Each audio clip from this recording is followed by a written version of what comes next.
Francis Feder, qui est président de la... Alors je vais pas donner le sigle, enfin l'acronyme, mais voilà. Il n'y a pas de problème. Hein. Voilà, avec la voix qu'il porte. Et donc leur demander à chacun brièvement de raconter un peu ce que font ces deux associations, à Treillères et puis dans le quartier de la Boissière, sur Nantes-Nord, et en quoi elles peuvent un peu s'inscrire dans le sillage, dans l'orbite de tout ce qui a été dit dans l'heure qui précède. Qui commence? Le Nantais, allez. Le Nantais, il va rebondir sur la fin de l'intervention des historiens. Sur le quartier, il y a une rue Henri Bertrand. C'est la rue Henri Bertrand, et les gens me disent, quand on a commencé à collecter des témoignages, ils me disent, mais c'est marqué Henri Bertrand, général. C'est pas le général. On sait tous, on a fait un mouvement pour demander que notre copain qui habite dans la rue, eh bien, puisse, on donne le nom de ce copain, qui était un ouvrier. Mais quand les gens de la mairie, enfin les salariés de la mairie, ils se sont dit, qu'est-ce que c'est que ça? Donc ils sont allés dans le dictionnaire, et ils ont trouvé qu'il y avait un général napoléonien qui portait ce nom. Donc ils ont mis général napoléonien. La mairie a su cela, a changé. On ne pouvait pas s'appeler Henri Bertrand et être ouvrier. C'était Henri Bertrand, ouvrier, mais ça a été, l'ancienne plaque a été enlevée, je l'ai dans ma cave, et à la place on a mis Henri Bertrand. Point. On ne dit surtout pas que c'est un ouvrier et un militant de quartier. Non, non. Voilà, c'est un exemple. Comment. Oui. Dites-nous quelques mots sur l'association. Oui, l'association. Nous sommes une association qui, historiquement, était centrée sur le centre socioculturel de la Boissière. Et donc, j'en étais le président, et il y avait un groupe de retraités. Et bien sûr, le président allait voir les retraités au moment du repas de Noël. Et je suis allé les voir en 88, et là, j'ai lancé l'idée, comme ça, de dire... moi, je ne connaissais pas le quartier avant, et donc on me dit qu'il y avait des fermes, on me dit qu'il y avait plein d'artisans. Pourriez-vous récolter quelques photos pour qu'on puisse faire une exposition? Et moi, j'ai lancé cette idée sans trop suivre l'affaire. Et puis on m'a dit après que la collecte de photos aidée par le centre socioculturel fonctionnait bien. On a fait une première exposition, puis après on a dit ben, on va faire une deuxième, puis une troisième, puis une quatrième sur différents thèmes. Et en 95, les gens nous disent c'est bien, vous nous montrez des photos, mais peut-être ce serait bien de les publier. Et puis on a démarré l'écriture en 95, et le premier livre est sorti en 97. Et on en a fait 4, et le quatrième était donc en 2007. Hein. Voilà donc résumé. Et alors, ces livres, qu'est-ce qu'ils racontent? D'abord, qui sont ces gens, ces historiens? Et ce sont des gens du peuple, hein. Ce sont des paysans, une couturière, une mère de famille, une ouvrière, voilà ces gens-là. Et donc, moi j'étais pas trop là au départ, hein, puisque j'étais au travail quand ils se réunissaient. Et quand on a commencé à écrire, là, on a dit qu'il faut quand même peut-être se structurer. Si bien que je suis allé chercher, cueillir un historien tout nouveau retraité, hein, que certains connaissent, Michel Conrad, je crois que les historiens le connaissent, hein, et qui nous a aidé un peu pour structurer un peu nos recherches. Alors, c'est un travail qui a été fait un peu dans le désordre, hein, mais c'est un travail qui, je pense, raconte bien l'histoire de notre quartier. Alors, c'est une histoire... Comment les citoyens de la Boissière ont été amenés à témoigner, à raconter? Alors, comment la collecte notre chance, c'est que c'est un quartier jeune. Hein. C'était un quartier rural, 32 fermes, hein, avec une coopérative agricole, avec des fermiers de Chapelle et d'Orvaux. Hein. C'était ça, jusqu'en 1955, pratiquement. Et ça s'est développé après en 1946, 3000 habitants sur notre quartier. En 1956, il y avait 5000 habitants. Et en 1975, 25 000 habitants.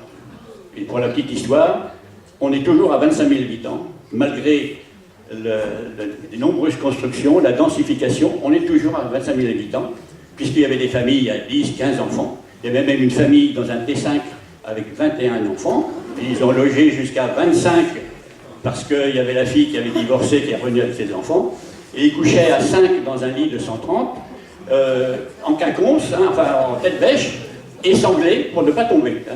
Donc la misère, on connaît sur notre quartier. Hein. Donc après, ça s'est développé. Les premières habitations, c'était des logements provisoires, chaîne des Anglais, pressoir, 300 logements. Hein. C'était pour reloger, c'était pas des pauvres, c'était pour reloger les gens dont le logement avait été détruit en ville. Hein. Ça devait être pour 5 ans, ça a duré 20 ans. Les logements se sont dégradés et les gens qui ont pu, ils sont partis. Et de plus en plus, on a retrouvé des gens pauvres hein, et en grande difficulté. Et ensuite, il y a eu donc l'urbanisation, le premier HLM en 57 sur notre quartier, et ça s'est développé énormément. Aujourd'hui encore, le logement social représente près de 45% de la population. Hein, comment on a travaillé? Donc c'est une histoire récente, on a travaillé beaucoup. Alors on a travaillé dans les archives. Moi j'étais étonné, parce que moi je ne suis jamais allé aux archives, j'ai écrit, mais je n'ai pas pu aller aux archives. C'était la couturière, c'était la paysanne, ils sont allés, hein, guidés un peu par Michel Conrad, et ensuite ils sont allés, ils ont trouvé des choses extraordinaires. Hein. Mais on a travaillé aussi beaucoup avec des témoignages, puisque c'est une histoire récente. Et donc, là, il y a Thierry Guillet qui a repris un témoignage qui est raconté. Il y a beaucoup comme ça de témoignages. Pour relier à ce qui a été dit aujourd'hui, hein, sans le vouloir, on a raconté l'histoire du peuple. Hein, parce que c'était vraiment des gens pauvres, hein, au bout du monde. Hein, faut savoir que Julien Gracq, dans les années 30, dit que la ville s'arrête au sens, et qu'au-delà, il n'y a plus rien. Hein. Donc, 25 000 habitants aujourd'hui. Hein. Et en plus, donc, il y a eu des populations qui étaient pauvres. Hein. Je vous dis, il y avait un journaliste dans les années 60, il a dit dans Presse Océan, enfin le journal qui s'appelait peut-être pas Presse Océan à ce moment-là, voyage, donc une après-midi au bout du monde. Hein. Il y en avait même un qui parlait de la cité du chêne des Anglais, et qui avait dit, lorsque les corbeaux passent au-dessus de la cité des chênes des Anglais, ils volent sur le dos pour ne pas voir la misère. Hein. Donc, voilà comment était notre quartier. Hein. On a eu de la chance, et quand je dis l'histoire populaire, hein, d'avoir deux personnages importants, un instituteur et un curé, hein, qui étaient copains d'ailleurs, hein, et l'instituteur, je cite son nom, M. Guitny, hein, qui a été énorme sur notre quartier. Hein. Ils ont fait plein de choses, ils ont milité avec les parents d'élèves, premièrement, qu'il n'y ait pas d'école privée, parce que ça, dans l'école où il était, il y avait 25 classes hein, dans notre quartier. Hein. Et il y avait le fils du médecin, était avec les enfants du chêne des Anglais, les plus pauvres. Hein. Et il voulait conserver ça, donc en accord avec le prêtre, il n'y a pas eu... C'est ça, j'allais vous demander, le curé n'a rien dit? Alors, au contraire, le curé était pour, parce que c'était un prêtre ouvrier, et il a fait beaucoup, hein, il a fait beaucoup. Son slogan, c'était aux chrétiens, moi je m'occupe d'action catholique, ça se passe dans l'église, mais ne comptez pas sur moi pour faire des boutiques, pas de centre aéré, pas de kermesse, vous allez militer dans les organisations laïques. Et ça a marqué énormément le quartier. Et il y a eu des choses exemplaires. Alors, bien sûr, c'est notre petit quartier, mais il y a eu des actions importantes au niveau de Nantes. Vous ne savez peut-être pas que les centres aérés, eh bien, la première, c'est Guitny qui a fait les centres aérés. Hein, au forceps, il est allé voir Madame Desormeaux, vous nous donnez de l'argent, moi j'ai des gosses qui sont à traîner dans la rue, je veux de l'argent pour occuper le jeudi après-midi et pendant les vacances. Et il a obtenu, puis après elle a dit, bah oui, mais maintenant je suis obligé de le faire partout. Je dis ça dans le désordre, le premier centre socioculturel de Nantes, c'était à la Boissière. C'est pas la ville qui a dit on va en faire un là, ce sont les habitants. Je pourrais dire aussi les éducateurs de rue, ça a été la même chose, ça a été les premiers, c'est à la Boissière. Pourquoi ce militantisme aussi sur la Boissière? C'est que il y a eu, après la guerre, c'était des cités ouvrières, des petites maisons, des cités pavillonnaires, des petites maisons. Et là, il y avait beaucoup d'ouvriers syndicalisés dans des grandes entreprises, hein, les chantiers de la Loire, les Drouin, enfin les grandes entreprises. Et là, il y avait des militants. Ils militaient dans leur entreprise, militaient sur le quartier.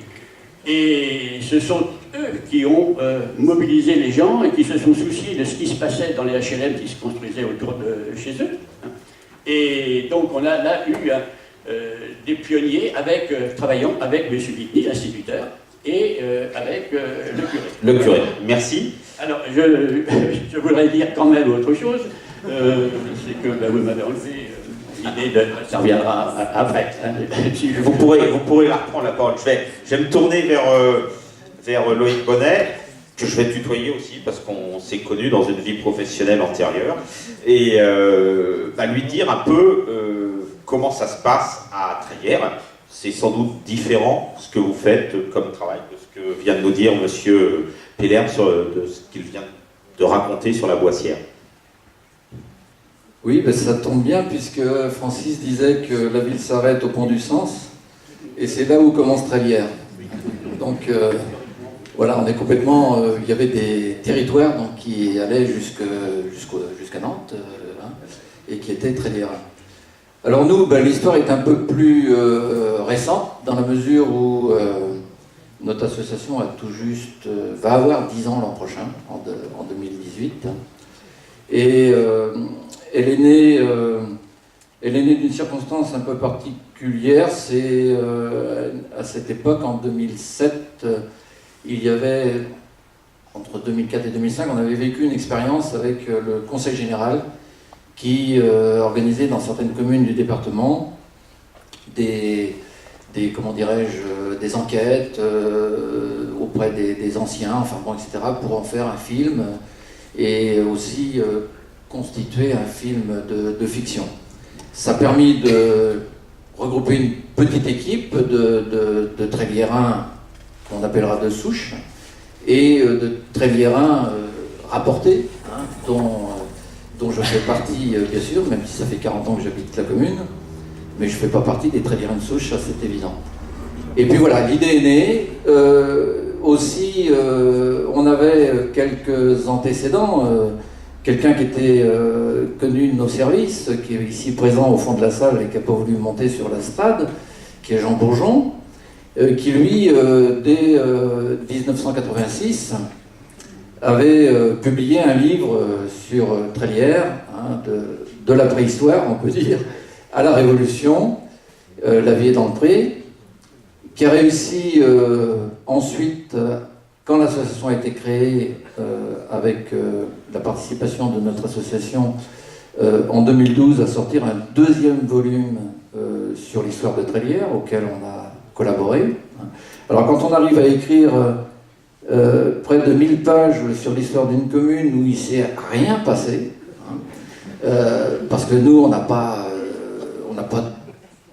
de faits exceptionnels, hein, vraiment. Hein, comme partout, on avait des châteaux avec des châtelains, enfin bon, ok, bon. Mais bon, des grèves, non. Des occupations d'usines, non. Tout juste, il y a 50 ans, quelques paysans qui sont mobilisés contre un projet, là, au nord de Nantes. Sinon, ben voilà, des paysans. Hein, essentiellement un milieu rural. Et là, on s'est dit, bon, on va essayer de faire quelque chose avec une petite équipe.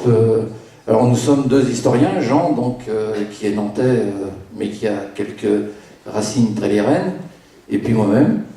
Et on s'est retrouvés comme ça, une dizaine, une quinzaine, on a une soixantaine d'adhérents maintenant, mais actifs, disons une vingtaine. Et on s'est mis à l'œuvre. Notre première action, ça a été d'organiser quelque chose, puisqu'on était en 2007, donc 2008 se profilait, et il y avait l'anniversaire évidemment de la fin de la guerre 14-18. Donc c'était notre première action, c'est d'organiser une exposition hein, sur Trélières dans la guerre, et d'éditer ensuite un petit ouvrage qui a fait l'objet d'ailleurs d'une longue contribution dans Place Publique à l'époque. Voilà, puis de fil en aiguille, on s'est structuré, bien sûr, on s'est penché vers d'autres projets. On a eu une idée, je pense que même c'est Jean qui l'a eu à l'origine. On s'est dit, il s'organise des vides-greniers dans nos communes. Pourquoi on ne ferait pas un vide-mémoire, hein? Donc on a profité du vide-grenier local pour inviter les gens à vider leur mémoire. Alors c'est le premier exemple, c'était sur la façon dont ils vivaient le dimanche, hein, à leur époque. Et puis ensuite on a fait la même chose sur l'école, hein. Tout un travail sur l'école qui ont donné l'objet, donc qu'on fait l'objet de deux petits ouvrages. Et puis voilà, je pense que quand on est dans une commune comme la nôtre où, comme je le disais, il s'est quasiment rien passé, hein, obligatoirement, on est obligé d'approfondir la façon dont les gens vivaient, l'histoire du peuple, je pense modestement, hein. Notre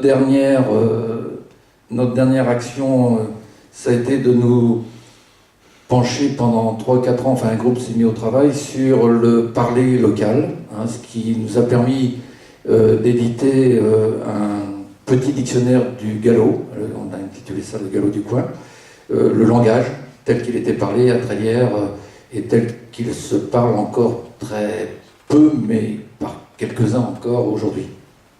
Merci. Alors, Monsieur Peller, vous avez retrouvé ce que vous vouliez dire? Non. Bon. Bon. Je voulais quand même dire une chose. Notre quartier a été marqué par le militantisme, donc je vous l'ai dit, là, hein, et il y a eu un conseil de quartier qui a été créé en 1959, un conseil d'arrondissement même, Il y en avait 3 sur Nantes, c'est le seul qui a fonctionné, qui regroupait toutes les associations, toutes les personnes actives sur le quartier, quelles que soient leurs orientations. Et ils arrivaient comme ça à faire des propositions aux élus. Et j'ai la chance d'avoir, je suis le seul, et je pense qu'il faudra les remettre ces documents aux archives municipales, mais ils tenaient donc un registre, hein, et j'ai une copie de ce registre, et c'était extraordinaire, comme tout ce qu'ils avaient envisagé pour le quartier. Et quand je vois aujourd'hui qu'on fait un centre de quartier, ils l'avaient réclamé, ils avaient fait une carte, mais ça avait été refusé à cette époque-là. Donc, et le centre socioculturel, ils ne voulaient pas que ce soit au centre de la cité, ils voulaient que ce soit à l'extérieur de la cité. Ça fait 50 ans qu'on se bat pour sortir, et ça y est, ça va se faire, hein, mais on va le démolir et on va le mettre à l'extérieur. Hein. Une longue bagarre. Je crois que ce qui est intéressant aussi, peut-être, c'est de... Moi, j'ai, professionnellement, en tant qu'historien, prof d'histoire, vécu quelques expériences comme ça d'histoire locale, et j'ai constaté notamment à Carquefou, voire à la Chapelle-sur-Erne, j'ai constaté que pendant longtemps, l'histoire locale a été l'apanage d'érudits locaux, d'aristocrates, etc. Et le peuple passait complètement à côté de l'affaire. Il nous est donné aujourd'hui de côtoyer quand même quelques exemples autour de nous de groupes comme le nôtre, d'une association d'histoire locale, et on s'aperçoit que c'est plus du tout la même approche que l'on a dans ces associations, que ce sont vraiment des gens du peuple, hein, qui ont commencé, déjà pour certains depuis un certain temps, à écrire leur histoire. Collecter la mémoire. Voilà, collecter la mémoire et, appuyés par des historiens, écrire leur histoire. Allez-y. Deux choses, oui. Collecte de mémoire, nous avons travaillé avec la fac de sociologie et les travaux pratiques de l'année, deuxième année de sociologie étaient le recueil de témoignages. Nous avons 3, parce que c'est vraiment au mot, hein, tout est transcrit au mot. Et je voulais dire aussi que notre travail met en lumière les spécificités du quartier, qui reste encore un quartier très engagé. Hein, au niveau associatif, on est le quartier où il y a le plus d'associations. Je crois que c'est un héritage. Hein. J'avais demandé à un sociologue de venir nous aider là-dessus, mais il n'est pas venu. Hein. Et donc, les élus les responsables administratifs disent toujours, quand ils viennent sur notre quartier, c'est un quartier qui est différent d'ailleurs, c'est vraiment, ça bouge, et c'est l'éclairage de tout ce qu'on a tout ce qui a été fait. Merci beaucoup. Alors, merci pour ces témoignages, et puis merci Monsieur Peller pour l'anecdote de la plaque de rue et cet ouvrier qui a gagné des galons de général napoléonien. Merci Loïc. Alors, les 4 auteurs vont revenir en chair, puisqu'il y a des universitaires, dont je me moque d'eux. Ils vont revenir à la table, et puis moi je vais la quitter, et puis ça va être à vous de poser toutes les questions que vous souhaitez leur poser. Alors, je sais pas, il y a un micro baladeur, oui.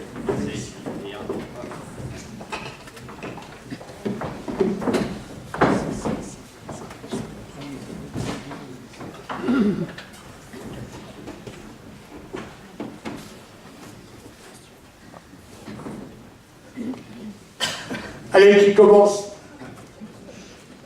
Il y a un micro, vous levez la main, vous attendez que le micro arrive, que tout le monde entende bien la question, puis hop, on échange, hein, il n'y a aucune question tabou.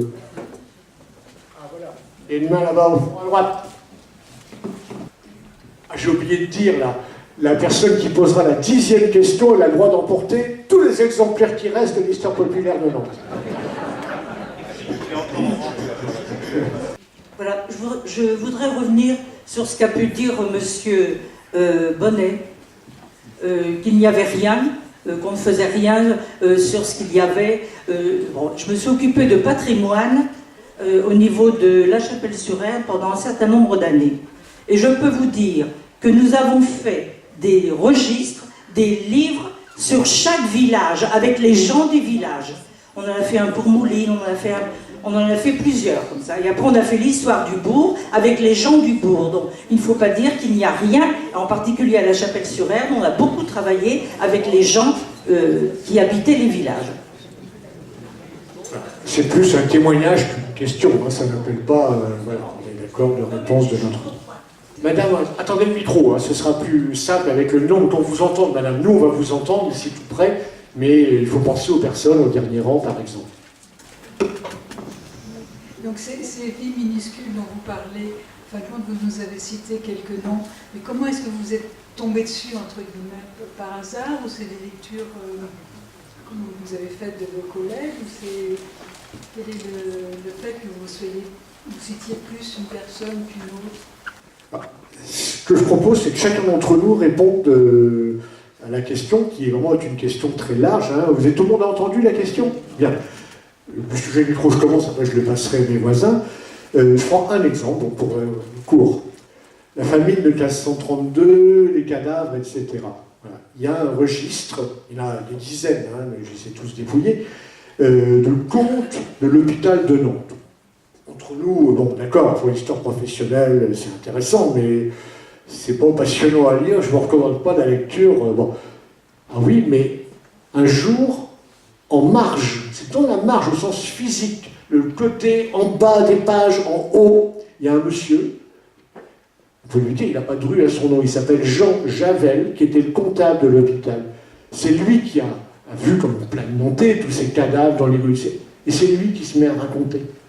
En marge, on va publier la photo, je crois enfin que le Franck Renaud, le rédacteur en chef, là, a décidé ça, dans Place Publique, là, qui sort au mois de janvier. C'est vraiment en marge. C'est à la fois un symbole, l'histoire du peuple, on la trouve dans les marges, mais vous voyez, ça se trouve, quand on cherche, ah oui, si on cherche que les comptes, on les a. Et quand on est ouvert à ces questions, ah ben là on trouve, Didier. Alors, je pourrais vous reparler de Jean-Julien Lemadec, le fusillé pour l'exemple. Je l'ai trouvé dans les archives militaires, grâce au président Hollande, il faut le dire. C'est rare qu'on lui rende hommage. Bon, mais le pire n'est jamais sûr. Et donc, il a il a imposé aux archives de France d'ouvrir les dossiers de justice militaire. Et c'est comme ça qu'on a pu avoir accès au dossier des fusillés pour l'exemple. Ça se sait pas, mais bon, pour une fois, c'était quelque chose de bien. Alors, Pour prendre un autre exemple, pour changer un peu de la guerre de 14-18, de l'entre-deux-guerres, pour vous montrer comment on peut trouver des gens minuscules, mais qui ont sans doute des vies qui sont importantes pour nous, qui valent le coup qu'on en parle au moins. Une source rare, trop rare, c'est les registres des mains courantes. Vous savez, dans les commissariats de police, ce que c'est que la main courante, on inscrit toutes les interventions qui sont demandées, tous les délits, hein, tout ce qui... C'est un peu avant le dépôt de plainte, donc des registres de main courante, on en trouve très peu. Il y en a une aux archives départementales sur le commissariat de la rue Gare-de-Dieu à Nantes, et on va trouver quoi? La vie vraiment ordinaire, hein, la vie de tous les jours, si l'on peut dire, de cet exemple-là. On peut sortir par exemple qu'en 1924, l'année que j'ai plus pertinemment travaillé, on va sortir sur le registre 400 et quelques plaintes, dont 6 pour avortement. Vie minuscule, s'il en est, en marge de ce registre, où il y a des avortements qui ont été consignés par le policier de garde, donc les femmes qui reviennent après un curetage, sans doute derrière un drame humain, à l'Hôtel-Dieu, se font donc attraper parce qu'elles ont commis un délit, voire un crime à partir de la loi de 1920, se sont fait avorter, devant le nom d'une jeune fille de 17 ans, je ne donne pas son nom, il y a marqué le résultat du jugement, parce que c'était la première trace, la main courante, après il y a eu un jugement, on a reporté le jugement en face de son nom, et on a dit qu'elle avait été condamnée, alors qu'elle a avorté, elle vient d'être condamnée à 1 an de prison avec sursis, on rajoute que la sage-femme est condamnée à 5 ans de prison ferme et interdiction d'exercer. Et là, on est tout à fait, une société tout à fait étonnante, et à travers cet exemple-là, qui est un exemple au ras des pâquerettes, un registre de main courante, c'est rien, on voit bien que par ailleurs, cette société qui est tout à fait dure, voire intransigeante à l'égard de ces femmes, va par contre tolérer, et c'est aussi une vie minuscule, la prostitution. On trouve une vie minuscule des registres de police qui traitent de la prostitution. On connaît parfaitement les filles soumises, ou les filles, on les appelle les filles soumises, au XXe siècle. On connaît parfaitement l'état des bordels à Nantes, les 14 bordels de Nantes. On tient parfaitement les registres. Mais il faut aller les chercher, il faut s'intéresser à ces gens-là. Comme viennent de le dire chacun à leur manière, Didier et Alain, on trouve ce qu'on cherche. Je vais reprendre mon exemple de Marguerite Fradet. Marguerite Fradet, je la trouve parce que je lis l'histoire des quartiers nord de Nantes. Et pourquoi Marguerite Fradet est-elle mise en évidence dans cette histoire des quartiers nord? Mais parmi beaucoup d'autres, c'est comme ça a été expliqué tout à l'heure, c'est parce que précisément les animateurs de cette démarche historique sont allés chercher et sortir de l'oubli des gens ordinaires qui étaient des gens extraordinaires. Et nous, c'est un peu pareil. Souvent, l'histoire traditionnelle, on la dénomme, on la décrit comme l'histoire des grands hommes. Nous, on a essayé d'une certaine manière de faire l'histoire des petites gens. Et comme notre histoire populaire se veut une histoire accessible et lisible, eh bien, on fait entrer le lecteur dans notre histoire populaire par l'intermédiaire de gens ordinaires. C'est pourquoi il y a tant d'anonymes qui deviennent des héros de notre livre. C'est intimement lié à notre démarche. On ne parle pas beaucoup de Louis XIV, mais on parle... voilà. Moi, je ne sais pas si mes trois voisins vont être d'accord avec moi. Je crois qu'il ne faudrait pas non plus voir notre ouvrage sur l'histoire populaire de Nantes comme une suite de biographies de gens plus ou moins connus, qui ont laissé plus ou moins de traces dans l'histoire. Je pense que ce qu'on a voulu faire, et si ces histoires d'hommes sont aussi présentes, c'est pour essayer de, je sais pas, peut-être d'incarner, peut-être de rendre la lecture plus proche d'un quotidien, mais c'est un ouvrage d'histoire. C'est pas un ouvrage de mémoire, c'est pas un ouvrage généalogique, c'est pas un dénigrement, hein, pas du tout. Mais c'est vraiment, on a voulu faire une histoire Et il nous a semblé que cette histoire, elle avait aussi du sens en prenant des exemples.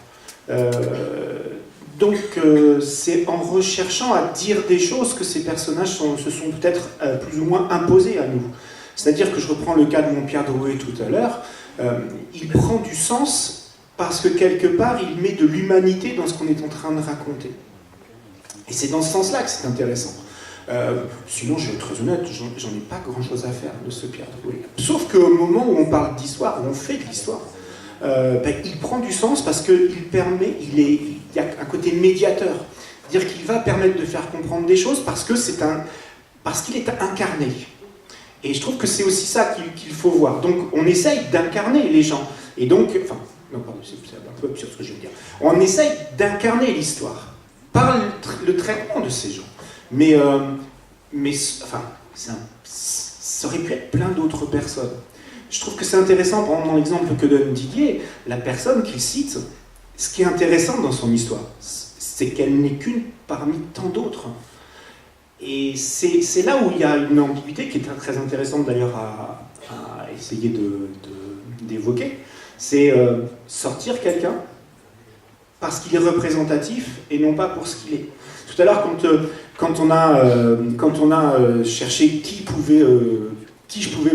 à qui je pouvais penser, je dois avouer que la question m'a beaucoup surpris. Donc, j'ai essayé de très vite réfléchir à qui je voulais dire, et j'ai failli vous dire, moi je n'ai pas cité une, deux ou trois personnes, je les ai cité 250. Les 250 peut-être, 300, 400 qui sont dans le château des Ducs de Bretagne et qui vont faire un moment plier, d'après les chroniqueurs de l'époque, vont faire plier une décision politique. Peut-être qu'on aurait eu, si j'avais eu le nom du leader ou d'une personne particulière, je vous l'aurais donné. Mais ce qui est intéressant, c'est ce que la masse de ces 500 personnes ont pu faire à ce moment-là. Donc effectivement, dans l'incarnation, j'aurais sans doute fait ressortir ce personnage, mais je crois que dans le fil de l'histoire qu'on essaye de construire autour de l'histoire populaire de Nantes, voilà, il ne faut peut-être pas non plus automatiquement se focaliser sur les personnes. Mais là, je vais laisser le micro à mes collègues, parce qu'ils ne sont peut-être pas d'accord avec ce que je viens de dire. Ah, bon, si je crois que nous sommes tous d'accord. Oui, imaginons qu'on raconte, oui, ce soir, il y a une femme de la Chapelle-sur-Erdre qui, c'est pas pareil de dire, ce soir, Céline Duchemin, j'invente le nom, la Chapelle-sur-Erdre, disait que ou pensait que, voilà, ça incarne. Et puis, c'est pas le nom qui importe, c'est un nom, ça vaut exemple. Et je termine sur un exemple anonyme, justement, que nous a raconté un archéologue quand ils ont fouillé il y a 2 ans, c'est pas encore sorti dans le témoignage, le terrain où on allait construire près du cimetière Miséricorde, là, au centre, près de la place Viarme. Ils ont trouvé une urne funéraire avec des cendres, on sait que voilà, ça servait à enterrer. Bon, banal. Sauf que, sur l'urne, ils ont trouvé des lettres, mais illisibles. Quelle est leur explication? Ben, le type qui a, c'est probablement un homme, qui a écrit ça, il ne sait pas écrire. Mais il s'est dit, pourquoi il n'y a que les riches qui pourraient écrire leur nom sur les urnes? Et il a voulu imiter des lettres sans savoir les écrire. C'est rien, c'est ce qu'on appelle un tesson, un bout de poterie, enfin un gros bout là. Et tout d'un coup, ben on voit le problème de l'ambition, l'accès à l'écriture, à une expression écrite, qui ne sera générale qu'au XXe siècle. Voilà. Est-ce que ça répond à votre question, madame? On ne répondra pas forcément chaque fois tous les 4, hein, mais là, c'est... Allez-y. Monsieur là-bas. Monsieur, le micro arrive. Hein. C'est une petite contrainte, mais vous voyez, bon, je ne vais pas vous chanter, mes collègues non plus pendant ce temps-là. Allez-y. Vous avez fait des recherches sur les sources, mais est-ce que vous avez aussi interviewé un certain nombre de personnes contemporaines et comment vous avez procédé pour avoir plus de renseignements? Là, je peux répondre, je crois. La réponse est non, et n'en soyez pas étonnés, parce que d'autres ont fait le travail pour nous. Thierry a parfaitement bien fait d'insister sur un exemple qui vient du travail de l'association La Boissière. Voilà, il n'y avait aucune raison de repasser derrière et de faire le même travail. Par contre, on a vraiment lu et de près toutes les publications de l'association de La Boissière, par exemple, ou bien toutes les histoires de quartier que publient les archives municipales de Nantes, également à partir de très nombreux témoignages. Donc, on l'a dit tout à l'heure, nous les utilisons, mais là, grâce au travail d'autrui.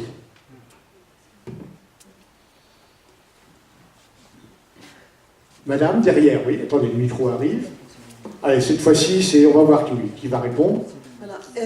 Est-ce que vous pouvez dire, est-ce que vous pouvez déduire que l'histoire populaire du Nantes, c'est l'histoire des luttes sociales? Et est-ce que vous avez fait des croisements avec les études sociologiques, des démarches sociologiques? Ce sont deux questions différentes. Oui, on a utilisé des travaux de sociologues. J'en faisais état tout à l'heure le travail qui a été mené dans un livre récent avec lequel, pour ma part, j'ai un certain nombre de désaccords, qui s'appelle Sociologie de Nantes, qui a été écrit par 5 sociologues de l'Université de Nantes, et qui notamment fait ce tableau de l'origine sociale des élus et des candidats aux élections municipales à Nantes. Donc on a utilisé ce genre de travaux.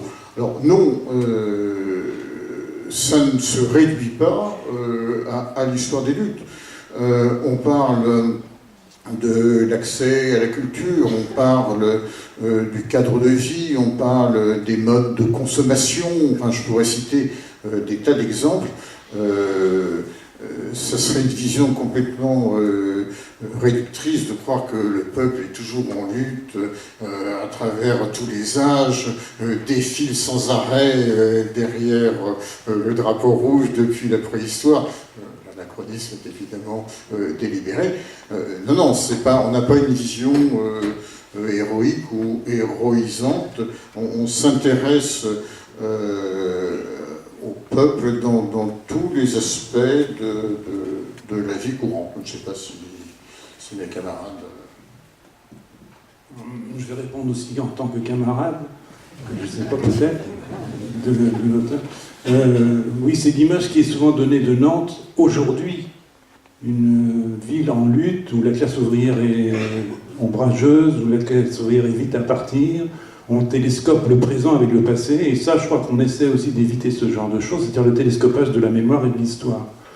On retient des flashs, quelquefois, quand la mémoire est organisée. Par exemple, en 1955, la mort de l'ouvrier Rigolet va faire qu'effectivement, on va dire, dans un journal comme Paris Match de Paris à l'époque, Nantes, capitale de la grève. Et on crée une image de la ville, une représentation de la ville, qui s'avère relativement fausse, puisque Rigolet n'a pas sa plaque qui est posée à chaud sur le lieu où il a été tué par une balle, sans doute venant du service d'ordre, mais on n'est pas exactement certain de l'affaire. Il faut attendre 2005 pour qu'il y ait une plaque qui soit installée. Et surtout, jusqu'en 1970, et seulement en 1970, les organisations syndicales se donnaient rendez-vous tous les ans pour aller honorer, si on peut dire, le lieu où était tombé Rigolet. Et en 1970, ça s'arrête, et quand on demande dans la mémoire orale aux syndicalistes de l'époque, je pense à des gens que je connaissais de près et qu'on est quelques-uns ici à avoir bien connus, ils ne savent pas, soi-disant, pourquoi on s'arrête en 1970 d'avoir une manifestation unitaire devant le lieu de mort de Rigolet. Ça veut dire quoi? Ça veut dire que tout est à interroger, y compris en termes de mémoire. On monte un événement en épingle à un moment donné, et l'histoire, c'est prendre aussi du recul, même si on garde de l'empathie pour le sujet, comme tu l'as bien dit tout à l'heure, Thierry, il n'empêche qu'il faut être absolument au clair là-dessus, il faut prendre de la distance, et on ne peut pas dire que Nantes soit particulièrement une ville où les luttes étaient plus fortes qu'ailleurs. Elles l'ont été peut-être à certains moments, mais on n'a pas encore de thermomètre pour le mesurer. Oui, en disant les choses de deux mots, histoire totale. C'est une expression lancée par les professionnels il y a déjà 50 ans. Si nous sommes parfaits, on ne va pas l'être. Il n'y a aucun aspect de ce que vous vivez que nous n'abordons pas dans ce livre, y compris tous ceux qu'on n'a pas encore évoqués, le sport, les distractions, la pêche à la ligne, enfin, etc. Et pour vous montrer l'enjeu d'un court exemple, tout simple, je prends 2 zones de Nantes. Une zone qui est près de l'actuel CHU, que vous ne connaissez pas, vous allez voir pourquoi, elle s'appelle la rue des Fumiers. On a en 1835 une description terrible par un médecin, Guépin. Imaginez dans les bidonvilles, c'est de la rigolade aujourd'hui. À côté de ça, le plus sordide logement qu'on puisse avoir, les enfants, des charbons, voilà. La municipalité intervient. énergiquement, elle change le nom de la rue. C'est devenu la rue Marmontel. Elle existe toujours, celle-là. Mais le résultat concret, là on pose la question. Quand il y a les terribles épidémies, le choléra du 19e siècle, tiens un exemple, 1854, on va comparer avec le recensement. Parmi les journaliers et journalières, ceux qui sont payés à la journée, les plus pauvres des salariés, 1 sur 12 meurt du choléra cette année-là. 1 sur 12. Parmi les propriétaires, il y a 1 mort, c'est-à-dire 1 sur 2200. Ça se passe de commentaires, hein. Donc vous voyez, il n'y a aucun aspect. Vous voulez savoir les WC dans les maisons quand ils sont apparus? Oui, on va vous le dire. S'il y a des différences sociales? Oui, on va vous le dire. Je ne vous assomme pas avec ça. Voilà. Il y a d'autres questions sûrement. Oui, je suis un natif de la Genolière. C'est un quartier que je connais très très bien depuis 1950. C'est un quartier qui subit énormément de modifications. Aujourd'hui, je viens de passer devant la rue où ils vont abattre mon ancienne école. Mon ancienne école, ils sont en train de la désamianter. Et donc, j'ai demandé une question à 1000 francs, on m'a dit, est-ce qu'il y a de l'amiante? On m'a dit oui, il y en a partout. Ça, personne ne nous l'a dit.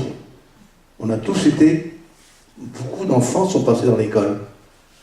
C'est une catastrophe, l'amiante, pour tous ceux qui ont travaillé.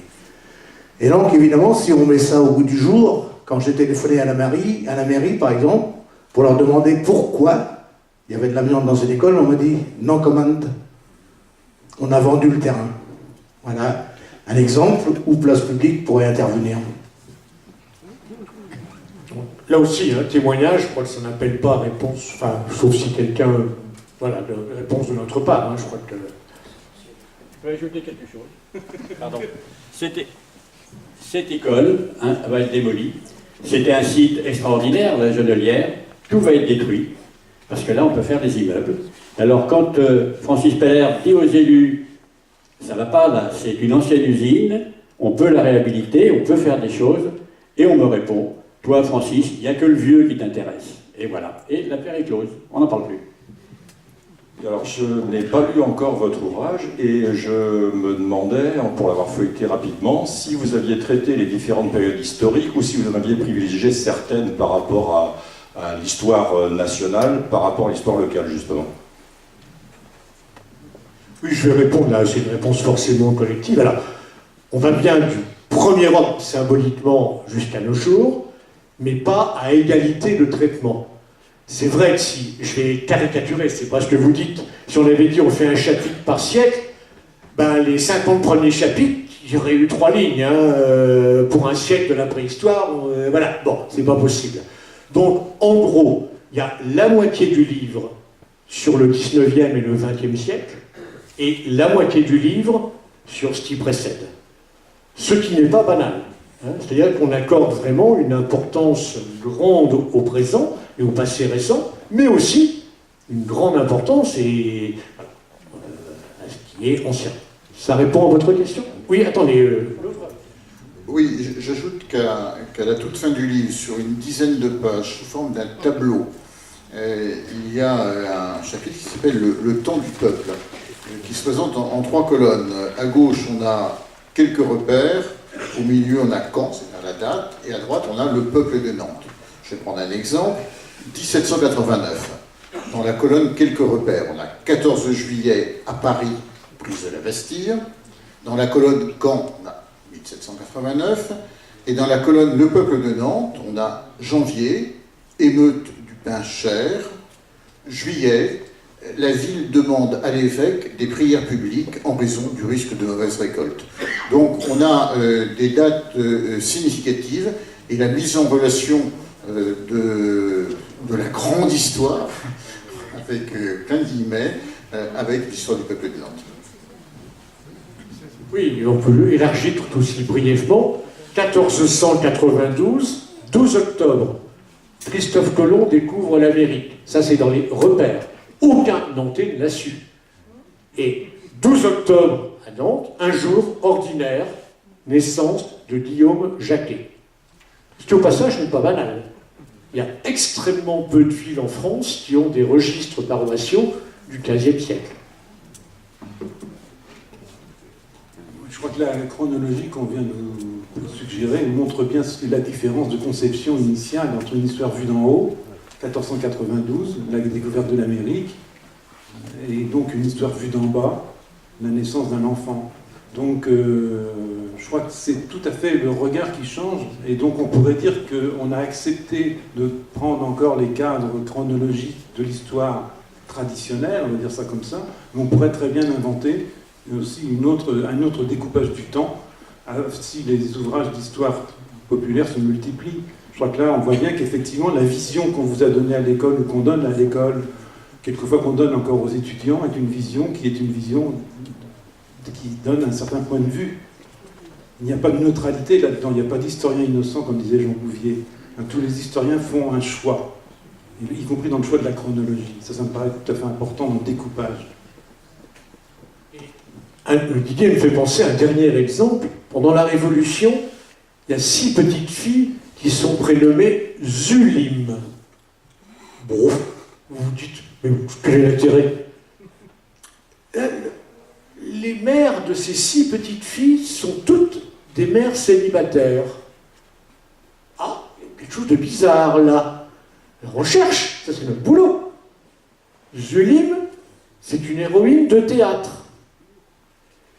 Et quelle est l'histoire de Zulim sur la scène? Le théâtre était un art populaire à l'époque. Zulim, c'est une femme abandonnée par son amant et qui se suicide. 6 mères célibataires appellent leur petite fille Zulim. Et tout d'un coup, condition de la femme, le théâtre qui touche tout le monde, ah, mais on change d'histoire. Voilà, et des exemples comme ça, enfin, il y en a des centaines. Et là, par rapport à la question de madame, c'est pas une héroïne précise, non.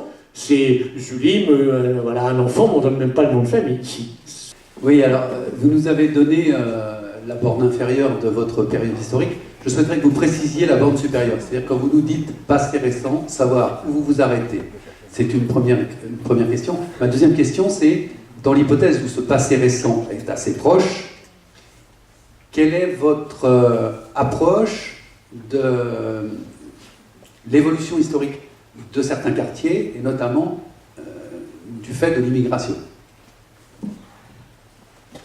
On s'arrête aux dernières élections législatives. Voilà, c'est très simple. Sur la question de l'immigration, évidemment, c'est un thème qui parcourt le livre, pas seulement pour l'histoire contemporaine. On ne peut pas écrire d'histoire populaire sans écrire, pour reprendre le titre d'un livre collectif qui avait été dirigé par Alain Croix, sans parler des Nantais venus d'ailleurs. Oui, on en reparlera au mois de mars ici même. Ce sont les migrants d'aujourd'hui, mais je ne prends qu'un exemple. Au XVIIIe siècle, avant la Révolution, donc la population de la ville double. Comment elle double? Entièrement grâce aux immigrés. Mais il existe un registre extraordinaire aux archives municipales qui conserve les noms des 30 000 immigrés morts de misère à l'hôpital de Nantes au XVIIIe siècle. Vous voyez, aujourd'hui, vous voyez les beaux immeubles. Par exemple, les traces de ce siècle, de ce que Didier disait, qu'on l'appelait âge d'or de Nantes. Derrière, c'est du vieux papier, ces 30 000 anonymes qui sont morts de misère, ils ne trouvent plus de travail, ils sont fatigués, voilà. Ça, voilà une réponse aussi sur les immigrés, monsieur. Pour prolonger, pas forcément tout de suite sur les immigrés, mais rapidement sur la limite chronologique de notre histoire. Je crois que de toute façon, si on s'était arrêté même en 1914, en 1939, on écrivait en 2017. Ça me paraît très très important. Les historiens qui ne écrivent que sur le Moyen-Âge, contrairement à ce qu'ils le disent quelquefois, ils écrivent toujours sur le présent. On écrit toujours sur le présent. Il faut l'admettre, il faut le revendiquer. Nous, on le revendique fortement. Les questions dont parlait Alain tout à l'heure sont des questions d'aujourd'hui. C'est parce que nous avons ce questionnement, y compris sur l'immigration, que nous regardons le 19e siècle nantais d'une autre façon, que nous redécouvrons des documents, par exemple ce rapport de Chéreau sur les bas bretons qui émigrent dans la ville de Nantes et qu'il faut chasser parce qu'ils font peur, ils donnent une peur bleue, la couleur du choléra. Hein, donc la peur bleue de ces bretons, de ces bas bretons qui viennent, on veut les chasser de la ville en 1850. Interroger ça aujourd'hui, on ne peut pas le faire comme on l'aurait fait il y a 100 ans. On interroge évidemment par rapport à ce qu'on vit, par rapport aux questions que nous pose le présent. Je crois que ça me paraît central. C'est grâce à vos questions qu'on essaie d'illustrer, de préciser, donc vraiment n'hésitez pas. Hein. C'est vous qui faites vivre l'échange. Qui veut intervenir? Oui, moi je voulais élargir un petit peu pour savoir si des experts, enfin des tentatives et des livres comme le vôtre existent dans d'autres villes en France. Bon, je pense à Lyon par exemple, qui peut avoir une histoire aussi sans doute extraordinaire. Et puisque l'histoire populaire, on peut la retrouver dans plein d'autres endroits en France. Est-ce que c'est des perspectives qui s'ouvrent pour les jeunes historiens ou non? Alors, est-ce qu'il y a, il y a deux questions. Est-ce qu'il y a ailleurs? La réponse est claire, non. On espère bien. Hein. Je disais tout à l'heure, en discutant à la pause avec une personne ici, le grand quotidien du Finistère, le Télégramme de Brest, publie une demi-page sur l'histoire populaire de Nantes. C'est avec l'idée claire, ah mais à Brest, il faudrait faire la même chose. Voilà, bon, ça c'est un exemple, vous avez raison Madame Lyon. Marseille, il y a eu des esquisses, mais pas tout à fait achevées ni complètes, bon voilà. Bien sûr, toutes les villes de France se prêtent à cela, vous l'avez dit dans les villages, plus difficile, parce qu'il faut quand même... Voilà, réussir à contourner ce qu'on appelle, nous, le silence apparent des sources. Il faut quand même bien qu'il y ait quelque part des sources. Alors maintenant, jeunes historiens, on n'est pas devins, hein, on est historiens, on espère. En même temps, de plus en plus chez les historiens professionnels, ce qui compte aujourd'hui, c'est une carrière qui se détermine en fonction de points. Alors par exemple, quand on publie un article dans une revue internationale réputée, c'est beaucoup de points. Publier, imaginons des jeunes historiens publier, il y a un jeune, nous on est presque jeunes, mais bon, publier l'histoire populaire de Nantes, ça c'est quasiment 0 point. Hein. Bon, voilà. Donc, point d'interrogation, je ne sais pas si mes collègues, le jeune, oui. Oui, ils ont raison de rire. Il y a un autre problème pour un jeune historien, et puis je vais prendre mon exemple par rapport à l'âge avancé de mes 3 camarades. C'est que ce travail d'histoire populaire nécessite quand même beaucoup de lecture, beaucoup de connaissances, un long travail sur les sources. Hein. Ils sont un petit peu minimisés en donnant l'impression... Peut-être avez-vous l'impression que tout s'est fait assez naturellement et qu'on se fait... 3 registres de l'hôpital de Toussaint à Nantes comme ça, comme d'autres vont lire l'équipe à la terrasse d'un troquet. C'est pas comme ça. Et donc en fait, c'est aussi la synthèse de longs travaux de recherche qui permettent d'accumuler énormément de documents, énormément de dossiers qui vont faciliter aussi la nouvelle approche. Donc pour un jeune historien qui serait même un étudiant historien, automatiquement, ce travail, il serait parcellaire. C'est-à-dire qu'il travaillerait sur un registre, sur 2 registres, ce qui multiplierait le nombre de gens nécessaires pour avoir une vision d'ensemble. Ce qui reste quand même l'élément essentiel de ce type d'ouvrage. C'est-à-dire, si on perd l'idée de cette vue d'ensemble, on perd un des objets essentiels du document. Et j'en parle en connaissance de cause, puisque effectivement, moi, il y avait des documents que je connaissais très très bien. Jusqu'à maintenant, j'avais fait exactement l'inverse du peuple. Je m'étais intéressé qu'aux couches sociales les plus élevées, à la théorie politique, etc. Et ben, ça demande un énorme travail, parce qu'il a fallu reprendre les documents, pourtant des documents que je connaissais, mais les lire de façon tellement différente, que je crois qu'il faut du temps, beaucoup de temps. Et c'est dans ce sens-là où peut-être un jeune historien, alors après tout dépend de ce qu'on appelle jeune, si vous me considérez comme jeune, ma réponse elle est oui, on peut le faire. Je ne me considère pas comme jeune, parce que ça fait très longtemps que je que je vois déjà, que je travaille déjà sur ces types de questionnements, quoi. J'ajoute très pratiquement, il y a 4 ans, en 2013, nous avons publié alors un ouvrage tout à fait monumental, le Dictionnaire de Nantes, qui était un ouvrage collectif avec 160 auteurs, avec une bibliographie qui cite 1646 ouvrages et articles. Donc ce travail qui n'était pas un travail d'histoire populaire, hein, mais nous a beaucoup aidé. Enfin, il y a beaucoup de données qui étaient recueillies, qui étaient présentes dans ce dictionnaire. Et le fait d'y avoir tous collaboré, et pour nous trois de l'avoir co-dirigé, c'était une bonne préparation à ce travail. Il y a deux questions qui n'ont pas été posées, alors je vais faire le coup de Gaulle ou presque là, mais qui sont à nos yeux importantes. L'idée qu'il faut toujours comparer.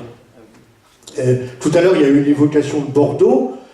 Pendant la Révolution, par exemple, une seule autre ville en France, Marseille, donne, enfin, un seul autre groupe d'habitants, les Marseillais, donne plus de prénoms républicains aux enfants que Nantes.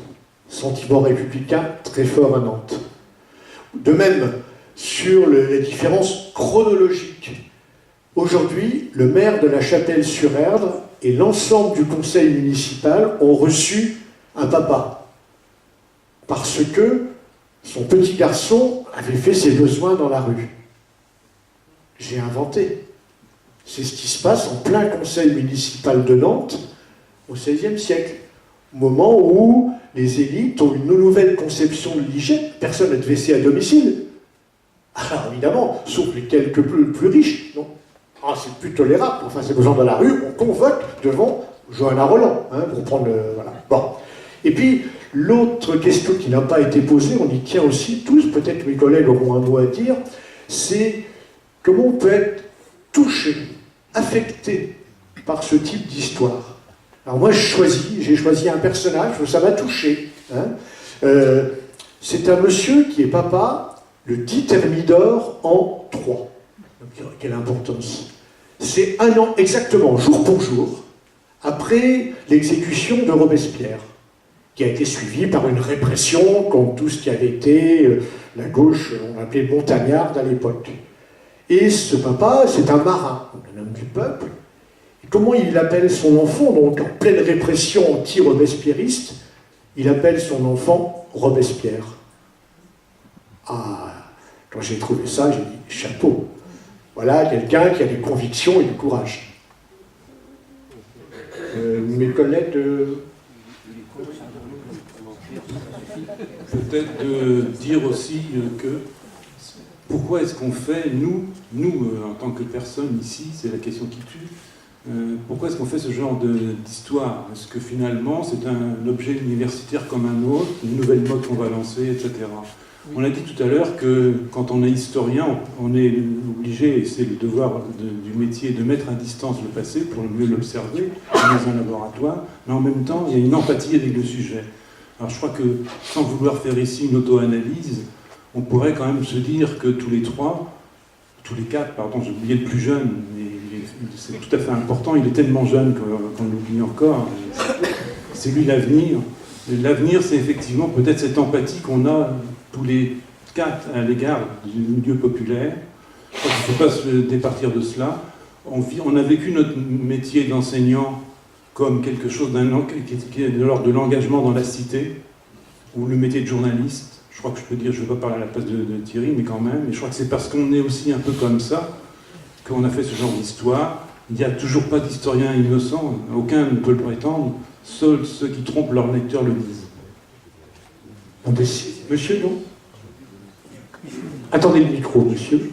Oui, puisque c'est la 10e question, je vais la poser. Mais en général, les historiens sont très pointilleux sur des faits très précis.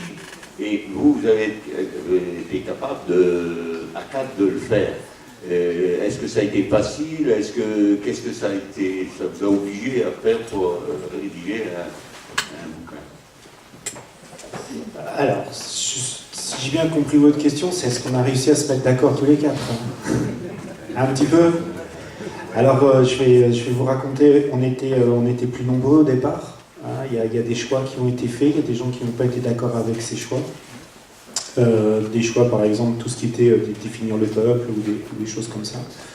Je ne vais pas vous mentir, il y a eu des moments de franche empoignade sur des sujets qui nous tiennent à cœur. Et parce que, effectivement, comme voilà, on a tous des idées et puis on a tous une vision des choses, nous avons, à des moments cruciaux, défendu nos idées.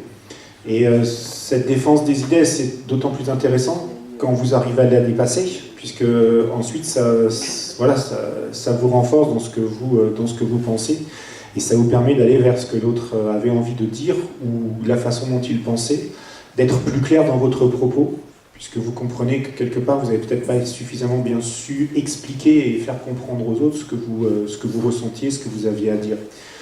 C'est dans ce sens-là où mes collègues plus anciens ont l'habitude peut-être plus de ce genre de travail collectif que moi. Moi, j'avais plus souvent l'habitude d'être tout seul dans mon coin, d'écrire ce que je voulais, ce que je pensais, et d'avoir comme seul jugement la personne à qui on donnait l'article, qui disait oui, qui disait non, qui retouchait 2-3 petites choses. Mais avoir des gens qui repassent en disant « Ah, c'est bien là ce que tu dis, mais pourquoi tu parles pas de ça ? Pourquoi tu n'as pas utilisé ceci ? Tiens, cette idée-là, il faut vraiment être capable aussi de le comprendre, de l'accepter. » Et voilà, on en ressort, moi j'en ressors avec beaucoup c'était des gens que j'aimais bien déjà avant, hein, mais voilà, je trouve que ça a créé quelque chose de très intéressant, humainement. Alors je ne sais pas si j'ai vraiment bien répondu à votre question, mais voilà. Et toujours avec ce souci de précision et d'honnêteté, il est important parce que effectivement, les premiers lecteurs sont des gens qui sont très exigeants. Plus peut-être que ne le serait quelqu'un qui lirait le livre de façon comme ça. Pour conclure, voilà, je crois qu'on va conclure. C'est nous qui allons poser une question. Vous allez répondre. Quel était le plat favori des Gaulois ? On a entendu là ? Le plat favori des Gaulois ? Le sanglier. Merci. Vous voyez, ça c'était avant de lire l'histoire populaire, parce que, non, les Gaulois les plus aisés, oui, consommaient du sanglier, mais le peuple de Nantes à l'époque gauloise, le sanglier c'était ou jamais ou pas souvent. Hein. Donc maintenant, vous saurez qu'Astérix, eh bien, c'est une histoire à l'ancienne, où on pense que la cour de Louis XIV, c'est tous les Français. Ben voilà, il y a 40 ans, l'historien a écrit un livre, Louis XIV et 20 millions de Français, et maintenant on est rendu à dire, bon, Louis XIV, on connaît, alors on parle des 20 millions de Français, en l'occurrence de Nantes. Je vous remercie beaucoup.